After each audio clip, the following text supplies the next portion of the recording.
अस्सलाम वालेकुम ग्रान इज्जतमंद कोतुन को जेम सासो कुर्बा मलिक शाजिब वलाड़ी मर्दान काली चौक की नन पर मर्दान की सरयाम टीम ये वहां कलेदा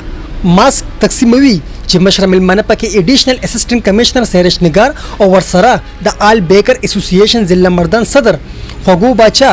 हाजी गुलाम हबीब सालार जई हाजी सरजमीन टिकटॉक स्टार मंजन मामा वर्जू हुई तरफ था चिपदी मौका दा हुई सब ना दा زخو د سریام ټیم مردان ډیر شکریا ادا کوم د دې ټول ټیم شکریا ادا کوم ځکه د دې کوم اکټیویټي وکړه نو عام یو سمپل خبردار چې یو سړی بیمار شي او دی په وینټیلیټر باندې واچي او د طبي اکسیجن او مسائل او بیا دا کور کې سونه تکلیف او بیا دا علاج نو د 10 روپو خرچه دی کوي نو په 10 روپیا ډیر دغه مصیبتونو نه دغه نخلاصيږي او پښتو خبره را او زمونږ مشرانو ویلي جان ہے تو جهان ہے ځان شتا ژوند شتا نو مزه شتا که ژوند له مزه ختم شي نه د دنیا د مزه چې کوم دي دا د الله زمونږ استاد نصیب کو پر دې لپاره اختیار ډیر لازمي دي چې موږ خپل فاصله وساتو موږ چې بار روزونه پورنا زمونږ زنانا زمونږ ماشومان زمونږ چې څونه تاجران دي غیدم د ریکوست دي چې مهرباني وکړئ دا یو شعور په خپل قوم کې په خپل ځای کې په خپل چاپیریال کې پیدا کړئ چې تاسو ماسک استعمالوي نو تاسو ژوند به محفوظي تاسو ځان به محفوظي تاسو بچي به محفوظي دې شنو په دې حواله سره موږ دا وایو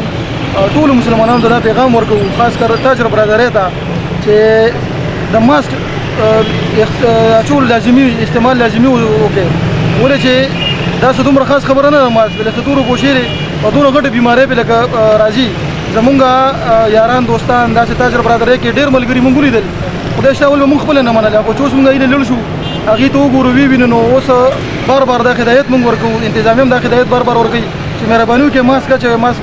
استعمال لازمي کې ما سره سریام ټیم جنتا سیکرټری الله پای ولاړ دی هغه سره خبرې درکو السلام علیکم وعلیکم السلام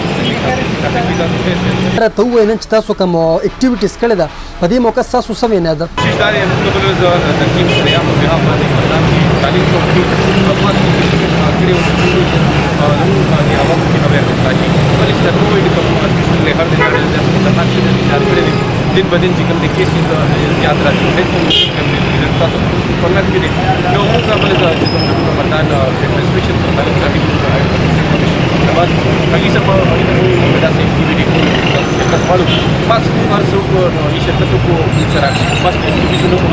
بیا نن موږ بیا پلان کو بیا موږ په دې سره ریسټریکشن کې کوم موږ